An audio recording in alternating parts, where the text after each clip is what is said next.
The ego is the system that runs your sense of self. It is made out of thought patterns, emotions, and behavior loops, and the stories that try to hold it all together. Left unchecked, it creates endless existential searching, chronic disconnection, and the persistent sense that something is wrong. The goal of my videos is clarity, to see your identity and its contradictions for what they are, named precisely, to finally understand what it is that we're all running away from. I smoked my first joint at the age of 14, and my second joint probably at the age of 16. And at the age of 19, 20, I was full-heartedly addicted. I smoked so much you wouldn't believe. And the real motivation behind it is that I wanted to freeze these very psychedelic-like states. Because for me, weed always had a very psychedelic effect. And when then I started to experiment with psychedelics, I noticed that there's something that happens in my perception of reality that feels very, very important to me, independent of any substances. So even though I knew that I was taking a substance that was changing my perception over my reality, it didn't actually matter to me that much that it was just my own subjective perspective, because I felt that I was clearly exploring reality. Even though I didn't have the vocabulary that I have now, I understood that even though it's just happening in my brain, everything is happening in my brain. And therefore, whatever I was seeing on these substances meant that there was something meaningful behind them. And that's what they do, right? They create the sense of meaning in the moment. And weed is really dangerous in that, because it is truly a bliss chemical. It coheres different aspects in your own brain that are normally disconnected and makes them communicate with each other. And in this way, weed gives you a direct or more direct access to your unconscious and your subconscious. And then you get thoughts that communicate something about the nature of your own life, over your reality, over the future, over the past, that you normally wouldn't get, because it liberates these aspects. And of course, 14 is way too young. I would even argue 18 is too young. But it did change me in a meaningful way, in that I became more open-minded, I became more thoughtful, and I became more interested in consciousness and the nature of reality itself. And I know that my clients who are also heavy smokers oftentimes find themselves smoking weed instead of meditating, because it feels like meditation is way more effortful and doesn't produce these immediate results that drugs give. But then the addiction pattern that starts to form, both for me and for almost all existential seekers I know, relates to the need that the drug is actually fulfilling. When you cohere different parts of your subconscious together that are normally hidden, then what happens is that for a brief period of time, your ego gets smoothed out. You're losing yourself in the experience. And suddenly, your obsessive thoughts about your future or your past get put aside. And you can be more fully into the moment. And this kind of naturally puts you in a more meditative state. Now, there's the tendency, though, to want to freeze the experience. And this is what happened to me, both in psychedelics, both with weed. The feeling is that when I felt amazing and exploring these other realms and these high trippy states, I wanted to freeze this moment in time, and I wished for it to be forever. And in this process, you can be absolutely certain that I wasn't experiencing some sort of ego death through weed, or truly transcending in some other realm, but instead my ego was clinging to the moment of experience. And if you know anything about Buddhism, it's clinging that precisely is the ego. It is the craving for more experience. I didn't want to get sober. I wanted to be in whatever state the drug gave me forever. Like, this is how life should be. This like very blissful, fuzzy, psychedelic, light feeling. And I never smoked in order to get a bit high or to get a bit stoned. No, I wanted to transcend. I literally wanted to be as high as I possibly could. And this is this is not very conducive to a long-term healthy life. But then you can see the same pattern in all addictions. Like there's this need to be in a sort of more intense experience where you can shut off this need to be somewhere else or to reflect about your own mind all the time. And all addictive patterns kind of want you to be put in the state of no self. When you are having sex, you are also dissolving into the experience of the moment, and you are merging in the complete immediacy of this intensity. The same can happen also through video games or through food or whatever other experience gives you pleasure. The pleasurable sensation, no matter if they come from like molecules in the brain or however you want to frame it for yourself, but it's the attachment to the pleasurable sensation that for a short period of time resolves the sense of identity. And it's always the resolution of the sense of identity that makes you feel in this kind of transcendent, very blissful state. And there's like this hope underneath that you could be in this transcendent state all the time. And there comes a lot of existential seeking that emerged through weed as well, at least for me and for a lot of people that I talk to. And it's because weed kind of wakes up the fact that there is something better that you could be experiencing and that there's likely some more ego-dissolved state that you could be in. And it makes you wonder what really is possible outside of normal human configuration. And what happens is over time, this need for more stimulation and more transcendence cannot be fulfilled by any substance anymore, because what you're actually after is way deeper than the substance itself. And what then tends to happen is that instead of getting to the transcendent place where everything is nice and blissful, suddenly the substances are starting to make you anxious. Now it is not that uncomfortable anymore, and the bliss button has stopped working.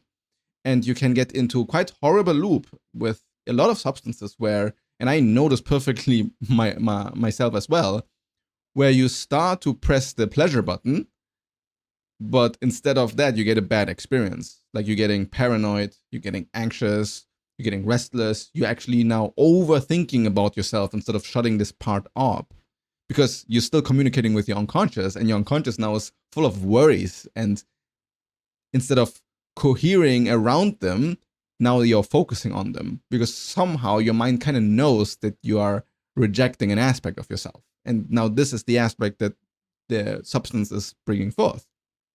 That's also why usually psychedelic experiences tend to be more challenging the more you take them, because oftentimes you uncover deeper parts of yourself over time. And now you're in this odd loop where you are consuming something in order to get to the state of transcendence, but it actually gets put into more, I definitely wouldn't say grounded state, but more like a disorganized, chaotic, and needy state. It's like a feeling of almost existential neediness, where you feel like reality should be more pleasant all the time, and you shouldn't feel all of this discomfort. And then you try to push the pleasure button, and it gives you more discomfort. And then you are in this very awful place where drugs just make you more miserable over time, and you still cannot stop taking them because part of your mind still remembers this lingering idea of the substance providing you with some sort of existential relief. And for me, weed too was like kind of like a spiritual activity almost. Like it felt meaningful every single day. I mean, first it wasn't every single day, but then it became like a night ritual, and just being on the balcony and then smoking and feeling very profound and having all of these deep thoughts and deep insights. And I don't want to dismiss that there were genuinely many deep insights that developed through this time. But a lot of it also becomes a sort of kind of, I would call it spiritual masturbation, where you start to believe that what you're doing has like this profound, deep, transcendental significance, but you're just getting high. you're just manipulating your own biology in such a way that you are having all of these pleasant sensations that dissolve the sense of self, but they don't actually stay. And the bill that gets put on your health stays. Especially with weed, it is horrible for your entire sleep architecture. Like REM gets suppressed, and REM is the part when you sleep and the body recovers most of the emotional and the memory stuff. And it is very important on the long term for your development. That's actually the main reason why I don't want to smoke weed every day anymore. But on the other side, it also makes it so that you kind of lose track with what real spirituality and real insight is actually about. And it is understanding how reality is like and accepting it in its entirety. If you have craving for a certain sensation, and the sensation needs to give you the relief of existential peace or spiritual wholeness, then you're always in this pull and push dynamic where you don't actually settle into your own life. Because most of your life is then boring and you need the substance in order to not feel that life is boring. I had the split between, let's say, a spiritual experience, which at the end of the day is just an ego dissolving experience, and just normal, ordinary life. And then if I took, for example, mushrooms and had a very intense mushroom experience, then doing this experience, it felt very meaningful. Like, look at what I'm discovering right now about myself, about existence, and oftentimes it was very pleasant and sometimes it was very, very horrible, but it always had the sense of spiritual quality to it. And when I say this word, like spiritual, it's really about the introspective understanding about who you are as a self. And this qualia, like the sensation of spirituality, is always related to some ego shifting or ego dissolving state of mind. And then this ego dissolving state of mind gets interpreted as spiritual. And because, this feeling of something above you or like something that transcends you is now interacting with yourself. And it's literally what's going on, because your sense of identity, like your ego, is dissolving. And therefore, you're looking more into reality as an expansive space, as forces that are way beyond you. And then you're shifting your identity in relationship to these forces. And then you have the sense of spirituality. If you have belief structures around it, like you are a Christian, then you'll interpret certain experiences as angels communicating to you or demons communicating to you. And if you have a more Buddhist lens, then you're gonna use more Buddhist framings. And you can kind of see that there isn't one like true religion in that sense, because everybody has like their own way of framing these things, but they map onto real experiences and real shifts in your own consciousness. And in this way, kind of all religions are somehow right. Now, if you always fall into this pattern where you seek substances in order to get into the sense of spirituality, and then you are out of the substance, and then life feels boring and dull, then you are in the prime pattern of addiction. And I would argue that almost every addiction on this planet works this way. It's just that, let's say, watching porn doesn't have the same sense of spirituality to it than does, maybe psychedelics or whatever. But the effect on the human ego is always losing itself. It's always a sort of transcendence mechanism that makes you not have to think about yourself and be in the moment fully present, dissolving into the experience that causes the addiction cycle. And the way to break the cycle only works when you stop differentiating between spiritual experiences and non-spiritual experiences. Because as a matter of fact, your relationship to your ego identity and your relationship to your ego identity into reality is always there. And it always shifts and morphs throughout the day. It's just that a lot of these shifts and morphings aren't that pleasant. What the mind is not getting is that it is the absorption within an experience that makes the experience pleasant. When you don't need to be somewhere else in order to just enjoy the moment. And substances simply make it very easy. But you would be surprised how pleasant any single conscious experience can be without any substances whatsoever. And this is what meditation is really for. It trains your ability to be absorbed in an experience. And when you train your concentration on a meditation object for long enough, and when I say long enough, it is useful to think about it as like going to the gym, where just going to the gym for 2 months is likely not going to do that much of a difference, but going to the gym for 2 years is a very noticeable difference. So it is a skill that needs training. But when it is trained, it is amazing how good simple presence can make you feel. Because then you are training the mind to, by default, be in the state of presence, be in the state of absorption and just enjoying the experience. And then this duality between spiritual experiences and non-spiritual experience, transcendental experiences and non-transcendental experiences, eventually completely ceases. Because then the ego has a permanent thinning that makes it so that a lot of these substances don't have the same effect anymore that they used to. And I mean, yeah, of course, if you are going to smoke weed, it is not the same experience as, I don't know, cooking dinner or going for a walk. Like there's a quality in the experience that will always be different. But the dichotomy that makes you think one experience is necessarily better than the other is what breaks. Because that's a part of the mental overlay of the ego needing the intensity and needing the sense of overwhelm so that you can lose yourself. Because if you just look at a wall and do nothing, most likely you are going to have a ton of thoughts and a ton of doubts and fears and all of the stuff that hasn't been processed yet.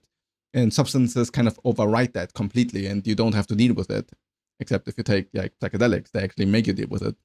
But if you learn to cultivate this energy naturally, then you don't have to rely on any specific substance for your sense of fulfillment or transcendence, because then it becomes your baseline. And this is kind of the goal of all of the work that I do. It's not that you become constantly high as like your baseline, but I would say I'm pretty high on life. So the idea that you have to experience intensity through substances in order to become shift into this transcendent state is incorrect. And it is a pattern basically trains itself to enter the state through the substances and then stops learning how to just enjoy the simplicity of life and see the magic that life itself already is. There's a beauty and a magic in anything you can observe. And if you focus long enough on any ordinary object in daily life, you can start to wonder, how does it exist in the first place? And why do I exist in the first place? And why do I have a body that has all of these complex mechanisms and I just take it for granted? It's the taking for granted that makes you blind to the magic of life. And as children, the magic of life and this desire to know more and experiment more becomes quite naturally, because all of these ego identities that constrict the sense of self haven't formed yet.